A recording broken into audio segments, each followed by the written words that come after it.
The Assembly will hear an address by His Excellency John Dramani Mahama, President of the Republic of Ghana. I request protocol to escort His Excellency and invite him to address the Assembly.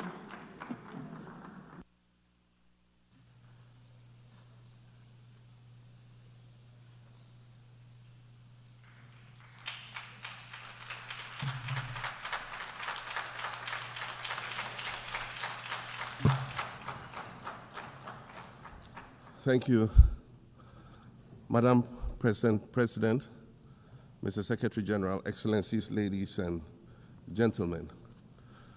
At this 80th session of the United Nations General Assembly, I'd like to speak about Africa's role in the future of this organization. However, it's impossible to do that without first considering the collective role that Africa played in its founding, which was small and relatively insignificant. Of the 51 member states involved in the founding of the United Nations in 1945, only 4 were African: Egypt, Ethiopia, Liberia, and South Africa. It is important to point out that the United Nations came into being in the aftermath of World War II because of the inability of its predecessor, the League of Nations, to avert a large-scale global conflict, which had been its guiding purpose when it was founded in 1920 at the end of the First World War. Out of the 42 founding member states of the League of Nations, only 3 were African: Liberia, the Union of South Africa, and Ethiopia. Egypt was to join later in 1937. Africa's overall participation in the organization's founding was minimal and relatively unimportant. That's because before all the other talks and meetings, representatives from a group of 14 nations gathered in Berlin for a series of discussions that began in 1884 and which led to the partitioning and formal colonization of the African continent, which is also called the Scramble for Africa. It has famously been written that past is prologue. Well, in the past, the majority of the 54 nations that now comprise Africa were never offered a seat at the table where plans for a new world order were being drawn. But, Madam President, as fate would have it, the tables are turning, and Africa's role in the authorship of whatever is yet to come for this world is going to be huge, and it will be consequential. According to this organization's own projections, by the year 2050, more than 25% of the world's population is expected to come from the African continent. Additionally, by 2050, 1/3 of all young people aged between 15 to 24 will be residing on the African continent. So you see, the future of this world is African. Allow me to say this once again a little louder for those of you in the back. The future is African.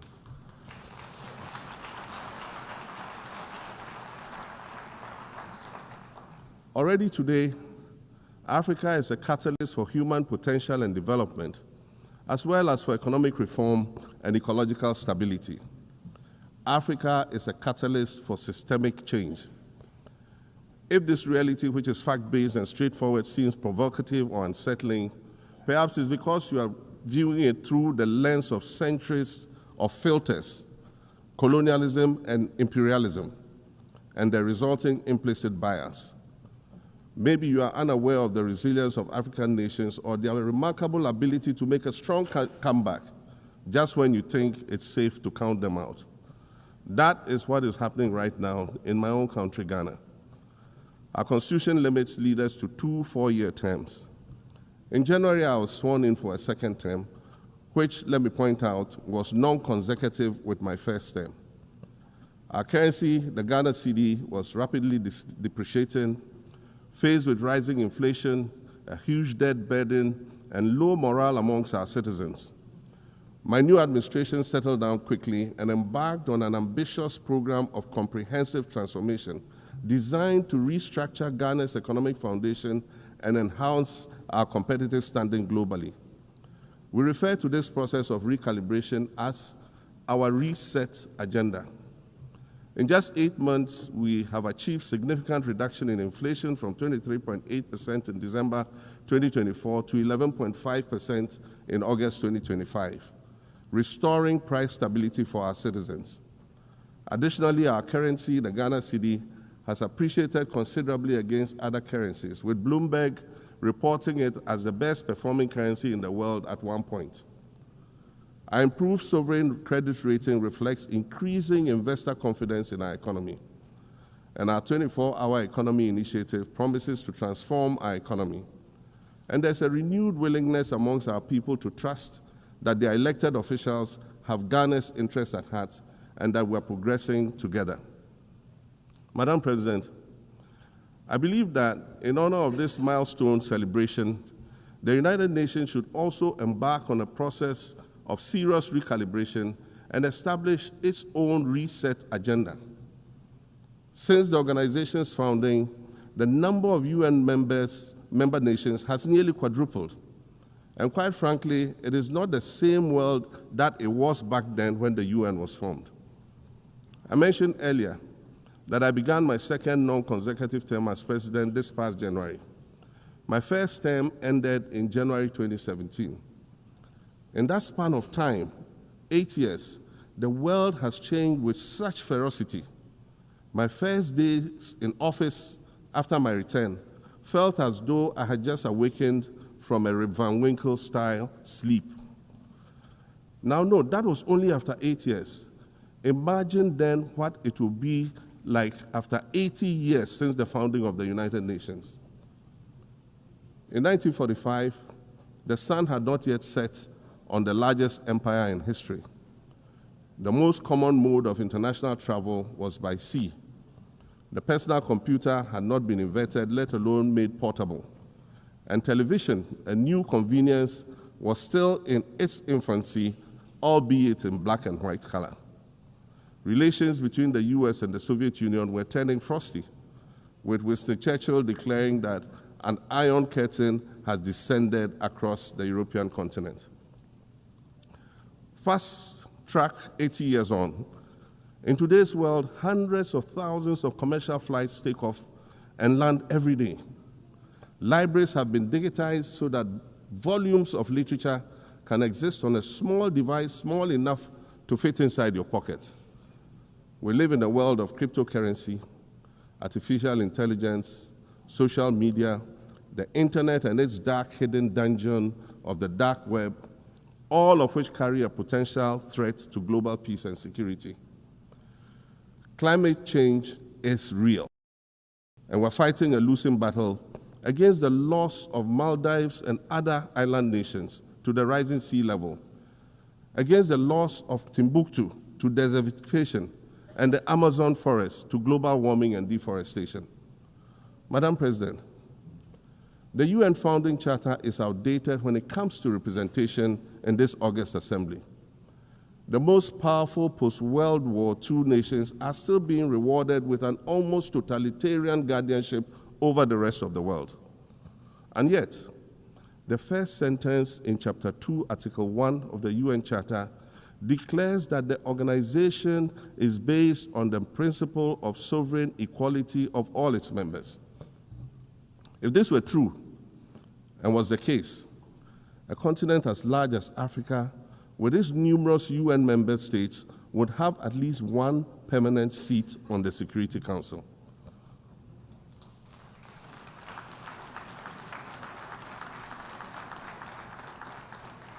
Furthermore, we believe that veto power should not be restricted to only 5 nations, nor should it be absolute. There must be a mechanism in this House for the General Assembly to challenge a veto. No single nation should be able to exercise an absolute veto to serve its own interests in a dispute. In 1995, during the 50th anniversary of the United Nations, Nelson Mandela stood in this very spot, and he said, "The United Nations has to reassess its role, redefine its profile, and reshape its structures. It should truly reflect the diversity of our universe and ensure equity among the nations in the exercise of power within the system of international relations in general and the Security Council in particular, I close quotations. 30 years later, we African leaders are still making the same simple request for a permanent seat on the Security Council with the power of a veto. So today, Madam President, I stand here in this exact spot and ask the world, if not now, then when? We demand not only a reform of the Security Council, but also a reset of the global financial architecture, which is currently rigged against Africa. Africa must have a greater say in the world's multilateral financial institutions. And while I'm making requests, I'd like to call for the removal of the blockade on Cuba. As Dr. Kwame Nkrumah, our nation's founder, famously said, we seek to be friends with all and enemies to none. The Cuban people shed their blood on African soil in the fight against apartheid. And indeed, Cuba has been and continues to be a faithful friend of Africa. You see, the very fact that I can stand here and ask these things and say these things, and the fact that all nations can ostensibly gather here to address critical global issues, air our grievances, and express our concerns, that is what makes the survival of this organization so important.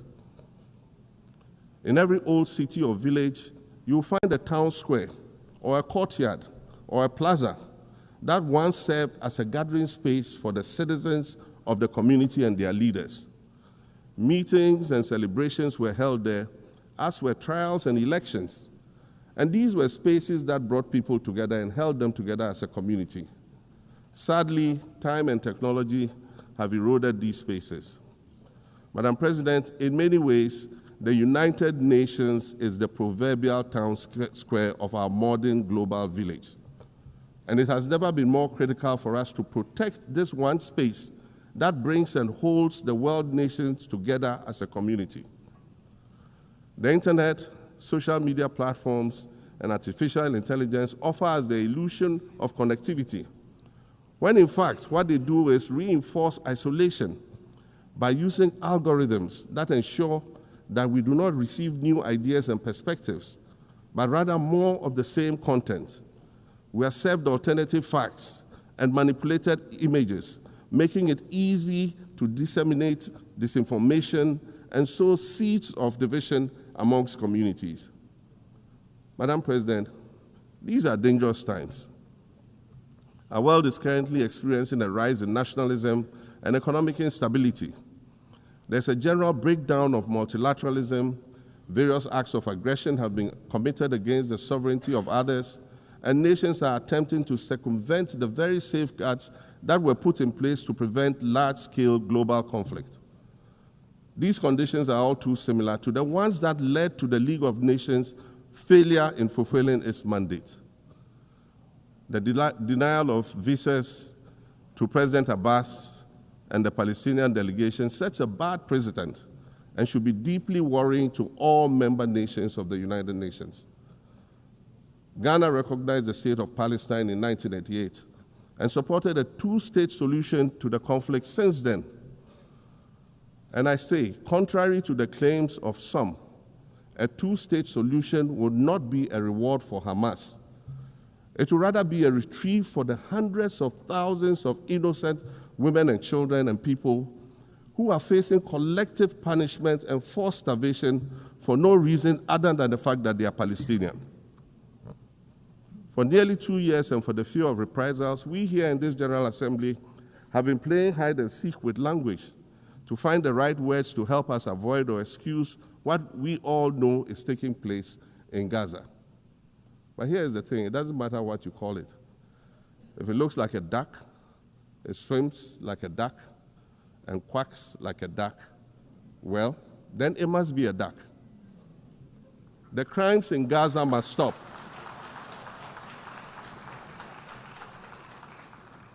The crimes in Gaza must stop. Madam President, I also want to draw particular attention to the conflict in Sudan, which this body has described as the world's largest humanitarian crisis. 12 million people have had to flee their homes.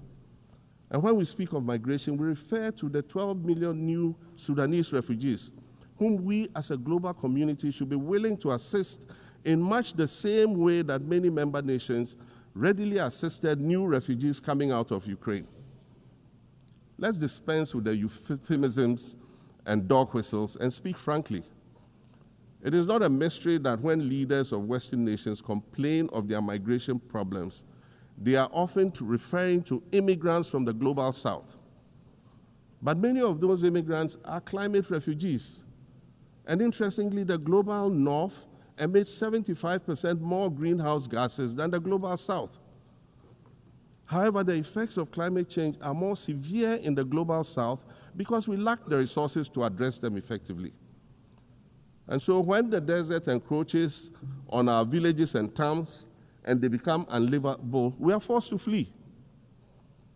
Warsan Shire, a Somali-born prophet, a Somali-British poet born in Kenya to Somalian refugee parents, was London's first youth poet laureate. She writes in her poem titled Home. And it says, you have to understand that no one puts their children in a boat unless the water is safer than the land. No one bends their palms under trains beneath carriages. No one spends days and nights in the stomach of a truck feeding on newspaper unless the miles traveled mean something more than just a journey. Madam President, we cannot normalize cruelty.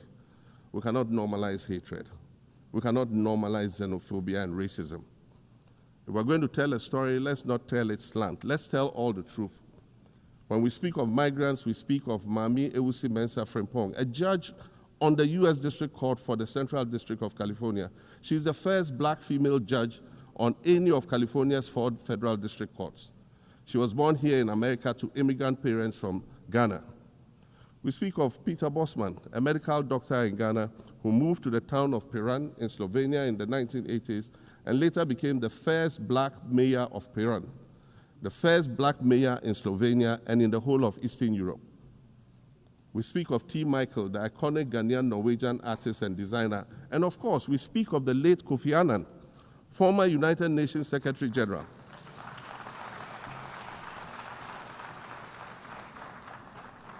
Former United Nations Secretary General and Nobel Peace Prize recipient, who was born in Ghana but spent his adulthood in various places in America and Europe.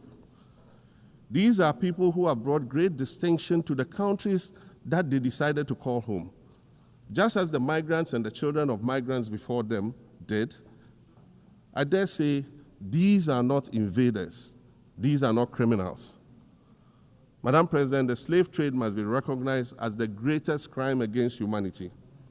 As the African champion on reparations, Ghana intends to introduce a motion in this August body to that effect. More than 12.5 million Africans were forcibly taken against their will and transported to create wealth for the powerful Western nations. We must demand reparations for the enslavement of our people and the colonization of our land that resulted in the theft of our natural resources, as well as the looting of artifacts and other items of cultural heritage that have yet to be returned in total. We recognize the value of our land and the value of our lives, as did our colonizers, as well as the governments that happily paid reparations to former slave owners as compensation for the loss of their property, in quotes, and that property for which they received compensation was paid referred to enslaved people who had been freed. Madam President, an increasingly insecure world is witnessing upward spending on defense budgets of bilateral partners and steep cuts in official development assistance. Since July 2024, it is estimated that there's been a 40% drop in humanitarian aid globally. In this era of global uncertainty, Africa must exercise sovereignty over its natural resources to raise the necessary funds to ensure the well-being of its citizens. The days of parceling out vast concession areas to foreign interests for exploitation must come to an end. We'll continue to welcome foreign investment, but we must negotiate better for a bigger share of the natural resources that belong to us. And we must insist on value addition to these resources. We're tired of the continued image of poverty-stricken, disease-ridden rural communities living at the periphery of huge foreign-controlled natural resource concession areas. We're tired of having people extract the most they can from us and in return offer us the very least by way of respect, consideration, and dignity. We're tired of not being represented in ways that reveal the richness and complexity of our history or acknowledge all that we have overcome to arrive here in this liminal space of untold possibilities. Allow me to echo the Indian-American writer Arundhati Roy, who wrote, "Another world is not only possible, she is on her way. On a quiet day, I can hear her briefing." I want to add that for the sake of Africa, and quite selfishly for the sake of my 18-year-old daughter, I hope that this new world that is arriving is a place of safety and equality for women and girls. To succeed, we must empower everyone, including women and girls, to reach their full potential. In closing, Madam President, I'd like to congratulate you on your election to preside over this historic 80th General Assembly and on being the 5th woman to hold this distinction. I'd also like to congratulate Her Excellency Nana Jane Opoku-Agyeman on being the first woman Vice President of Ghana.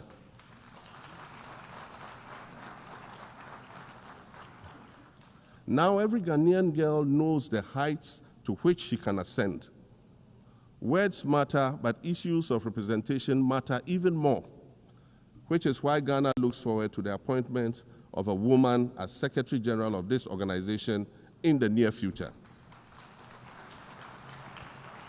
Madam President, Your Excellencies, I thank you for your kind attention.